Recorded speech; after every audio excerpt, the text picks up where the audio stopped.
माशाल्लाह अलसी की पिनियाँ सारी बन के तैयार हो चुकी हैं। सर्दियों का मौसम आ चुका है। अगर आपको कमर दर्द, जोड़ों का दर्द और पट्टों की तकलीफ है तो अलसी की पिनियाँ बनाकर खाएं। आपको 15 दिनों में ही फ़र्क महसूस होगा। अगर आपकी नज़र कमज़ोर है तो अलसी की पिनियाँ खाने से नज़र भी बेहतर होगी। अस्सलाम वालेकुम व्यूअर्स, कैसे हैं आप सब लोग। उम्मीद करती हूँ आप सब खैरियत से होंगे। आज हम बनाएंगे अलसी की पिनियाँ। अलसी की पिनियाँ सर्दियों का एक ख़ास तोहफा है। तो चलिए मैं आपको बताती हूँ कि अलसी के लिए हमें कौन कौन सी चीज़ें चाहिए। यहाँ पे मैंने आधा किलो अलसी ली है। अलसी को मैंने अच्छी तरह साफ कर ली है। अलसी के बहुत ज़्यादा फायदे हैं, इसमें कैल्शियम और प्रोटीन बहुत ज़्यादा पाई जाती है। आधा किलो मैंने यहाँ पे भुने चने लिए। भुने चनों को मैंने अच्छी तरह साफ कर लिए हैं। चने मैं छिलके समेत ले ली हूँ। छिलके मैंने इसलिए नहीं उतारे क्योंकि छिलकों में ज़्यादा ताकत होती है। यहाँ पे मैंने आधा किलो गुड़ लिए। गुड़ मैंने व्हाइट वाला नहीं लिया, देसी लिए। ये शुगर वाले पेशेंट, दिल वाले पेशेंट भी खा सकते हैं। आधा किलो यहाँ पे मैंने देसी घी लिया है। देसी घी मैंने घर पर तैयार किया है, मलाई जमा करके उसका मैंने देसी घी बनाया है। 50 ग्राम मैंने अखरोट लिए हैं। 100 ग्राम मूंगफली, 100 ग्राम बादाम, 50 ग्राम मैंने फूल मखाने लिए हैं। फूल मखाने भी जोड़ों के दर्द के लिए बहुत मुफीद हैं। 50 ग्राम मैंने काजू लिए हैं। 30 ग्राम मैंने पिस्ता लिए है। 50 ग्राम 4 मगज लिए, 50 ग्राम 4 बूंद लिए, 8 से 10 मैंने सब्ज इलायची ली है और मैंने इसका फ्रेश पाउडर बना लिया है कूट के इसका। तो चलिए अलसी की पिनियाँ बनाना शुरू करते हैं। पिनियों को हमने कैसे बनाना है। सबसे पहले हम अलसी को ड्राई रोस्ट करेंगे। 4 से 5 मिनट के लिए हम अलसी को ड्राई रोस्ट करेंगे और नीचे से बिल्कुल हल्की आंच करेंगे। हम इसकी आंच को हमने तेज नहीं करना। अगर हम तेज आंच पे करेंगे तो ये जलनी शुरू हो जाएगी और इसके अंदर कड़वाहट आ जाएगी। अलसी को रोस्ट इसलिए हम करते हैं कि इसके अंदर से जो नमी है वो खत्म हो जाए। अलसी हमारी रोस्ट हो चुकी है, इसलिए कि इसके अंदर से चटकने की आवाज आ रही है। और अलसी को मैं एक बर्तन में निकाल लेती हूँ। अलसी को हम ठंडा होने देंगे। जब पूरी तरह ठंडी हो जाएगी अलसी, फिर हम इसको ग्राइंड करेंगे। गरम गरम आपने अलसी को ग्राइंड नहीं करना। चनों को भी 2 मिनट के लिए रोस्ट करके मैं इसको निकाल लूंगी और के अंदर जो नमी है वो भी खत्म हो जाए। चनों को ठंडा होने दूंगी। ठंडा होने के बाद ही ग्राइंड करूंगी चनों को भी। मैं चने भी रोस्ट हो चुके हैं। चनों को भी मैं निकाल लेती हूँ किसी बर्तन में। अब ड्राई फ्रूट्स को भी हल्का सा रोस्ट कर लूंगी। 1 चम्मच मैं घी डालूंगी। इसके अंदर डालूंगी मैं बादाम। 1 से 2 मिनट के लिए मैं बादाम को भी रोस्ट करूंगी। आंच हमने हल्की रखनी है, तेज आंच पे नहीं करना। इसके साथ में डाल दूंगी अखरोट, पिस्ता और काजू। सारी चीज़ों को मैं 1 मिनट के लिए रोस्ट करूंगी। रोस्ट ड्राई फ्रूट को इसलिए रोस्ट करते हैं कि इसका टेस्ट जो है वो ज़्यादा अच्छा हो जाता है। 2 मिनट हो चुके हैं तो अब मैं इनको निकाल लेती हूँ बाउल में। अब इसी ऑयल के अंदर मैं मखानों को रोस्ट कर लेती हूँ। अगर आपने मेरे चैनल को अभी तक सब्सक्राइब नहीं किया तो आप मेरे चैनल को सब्सक्राइब कर लें और बेल आइकन को भी प्रेस कर दिया करें ताकि मेरे आने वाली वीडियो की नोटिफिकेशन सबसे पहले आपको मिले। फूल मखानों को थोड़ा सा टाइम लगता है रोस्ट करते हुए। जब हम बाजार से फूल मखाने लाते हैं तो फूल मखाने स्पंजी होते हैं, वो ग्राइंड नहीं होते। तो ऐसे रोस्ट करने से फूल मखाने जो वो ग्राइंड अच्छी तरह हो जाते हैं। तो इस फूल मखाने हमारे रोस्ट हो चुके हैं। तोड़ने से ही ऐसे बारीक हो जाएंगे इस तरह के। ये देखिए, तो मैं इनको भी निकाल लेती हूँ उसी प्लेट। फूल मखानों को भी मैं निकाल लेती हूँ और ठंडा कर देती हूँ। वैसे थोड़ा सा मैं और घी लूंगी इसमें और इसके अंदर हम गूंद को फ्राई करेंगे। गूंद को हम सारी नहीं फ्राई करेंगे, थोड़ी थोड़ी करके फ्राई करेंगे क्योंकि गूंद जो है वो फूलती है। थोड़ी सी डालेंगे।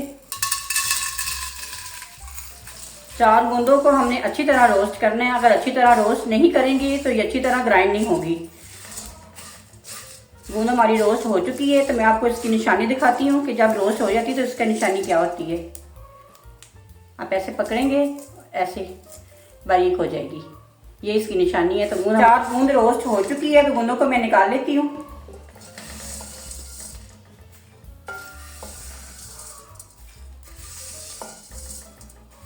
अब मैं मूंगफली और 4 मगज को ड्राई रोस्ट करूंगी। इसमें मैं घी नहीं डालूंगी।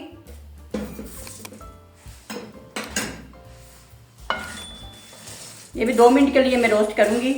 सारी चीज़ों को रोस्ट करने का मकसद ये है कि इसके अंदर से जो नमी वो ख़त्म हो जाती है और इसकी शेल्फ लाइफ जो वो बढ़ जाती है। सारी चीज़ों को मैंने एक बाउल में निकाल ली है। अब सारी चीज़ों को ठंडा होने दूंगी। ठंडे होने के बाद मैं इसको ग्राइंड करूंगी। अलसी और बाकी चीज़ें भी ठंडी हो चुकी हैं। अब तमाम चीज़ों को मैं ग्राइंड कर लेती हूँ। सबसे पहले मैं अलसी को ग्राइंड करूंगी।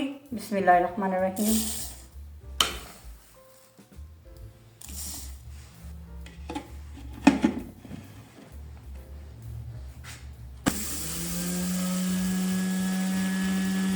इस तरह की अलसी होनी चाहिए। बाकी अलसी भी मैं ग्राइंड कर लेती हूँ और दूसरी चीज़ें भी ग्राइंड कर लेती हूँ, फिर दिखाती हूँ।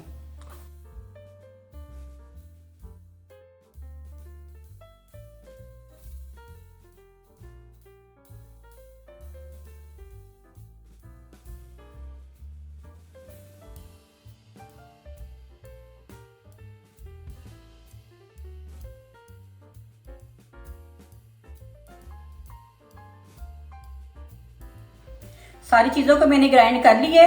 यहाँ पे मैंने एक खुली सी परात ली है। परात के अंदर सारी चीज़ डालूंगी मैं। सबसे पहले डालूंगी मैं चने। बिस्मिल्लाहिर्रहमानिर्रहीम। इसके बाद डालूंगी मैं अलसी।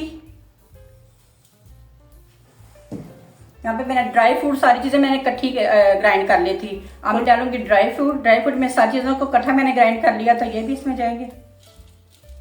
इसके अंदर डालूंगी मैं इलायची और सारी चीज़ों को अच्छी तरह मैं मिक्स कर लूंगी। अलसी की पिनियाँ जोड़ों के दर्द के लिए और पट्टों की तकलीफ के लिए बहुत मुफीद होती है। ये सर्दियों में एक दफ़ा ज़रूर बनाया करें। ये बहुत ही फ़ायदेमंद है। जो हम एलोपैथिक इतनी ज़्यादा दवाइयाँ खाते हैं हर तकलीफ के लिए, जोड़ों के दर्द के लिए, पट्टों के दर्द के लिए खाते हैं, उससे आप बच जाएंगे। आप अलसी की पिनियाँ बनाकर खाएँ, इससे बहुत फ़र्क पड़ेगा। जो बच्चे पढ़ रहे हैं उनके लिए भी बहुत अच्छी है। अब बच्चों को भी खिलाएँ। अच्छी तरह मैंने मिक्स कर लिया। अब इसको एक साइड पे करते हैं। तो इसके लिए मैं चाश तैयार कर लेती हूँ। शीरा बनाने के लिए यहाँ पे मैं लूँगी पैन के अंदर डालूंगी आधा कप पानी। इसमें डालेंगे गुड़ को मैंने कूट लिए। इसकी एक चाशनी बनानी, एक तार की चाश, दो तार की चाशनी हमने बनानी। थोड़ा सा चिपचिपा हो जाएगा तो हम इसको उतार लेंगे। गुड़ मेल्ट हो गया। 2 मिनट के लिए मैं इसको और पकाऊंगी। हमने चाशनी के एक तार नहीं बनानी, बस चिपचिपा ही करना है कि हाथ को ऐसे लगाएं। देखिए ऐसे लगाएंगे तो हमें महसूस होगा कि ऐसे वो चिपक रहा है। बस इतना ही हमें पकाना है चाश को। इसके अंदर अब मैं इसमें घी डालूंगी। घी में सारा नहीं डालूंगी, थोड़ा सा बचा लूंगी। बिस्मिल्लाहिर्रहमानिर्रहीम। मैंने 400 ग्राम इसमें देसी घी डाला है। 100 ग्राम मैंने रख लिया। आधा किलो मैंने घी लिया था, 100 मैंने रख लिया और 400 ग्राम मैंने डाल दिया इसके अंदर। अब घी को भी मेल्ट कर लेंगे। हम लोग मीठा कम खाते हैं, इसलिए मैंने आधा किलो गुड़ डाला है। अगर आप ज़्यादा मीठा पसंद करते हैं आप 3 पाव तक डाल सकते हैं गुड़। घी मेल्ट हो चुका है। घी और गुड़ अच्छी तरह मेल्ट हो चुके हैं। अब हम इसको ग्राइंड की हुई अलसी और ड्राई फ्रूट्स में अच्छी तरह मिक्स कर लेते हैं। दरमियान में से मैंने ऐसे होल बना लिए। इसके अंदर घी और चाशनी डालेंगे। बिस्मिल्लाहिर्रहमानिर्रहीम। अच्छी तरह हम मिक्स कर लेंगे सारी चीज़ों को। चम्मच के साथ अच्छी तरह हमने मिक्स करना है। अभी गर्म है तो हाथ के साथ अभी नहीं कर सकते। अलसी की पिनियाँ बनाना बहुत ही आसान है। बड़ी आसानी से ये बन के तैयार हो जाती हैं। कम टाइम में तैयार हो जाती हैं। ये थोड़े से मैंने 4 मगज बचा लिए थे, इस टाइम पे डालूंगी मैं। अच्छी तरह मैंने मिक्स कर लिया है। अब हम इसकी पिनियाँ बनाना शुरू करते हैं। थोड़ा सा मिक्सर में लूंगी, जितनी हमें पिनी छोटी बड़ी अपनी मर्जी से आप बना सकते हैं। मैं ऐसे पिनी को थोड़ा सा लूंगी, ऐसे दबा के, ऐसे हाथ के साथ ऐसे दबाऊंगी। आपने गरम गरम ही पिनियाँ बनानी है। अगर आपकी अलसी ठंडी हो जाएगी तो पिनियाँ नहीं बनेगी।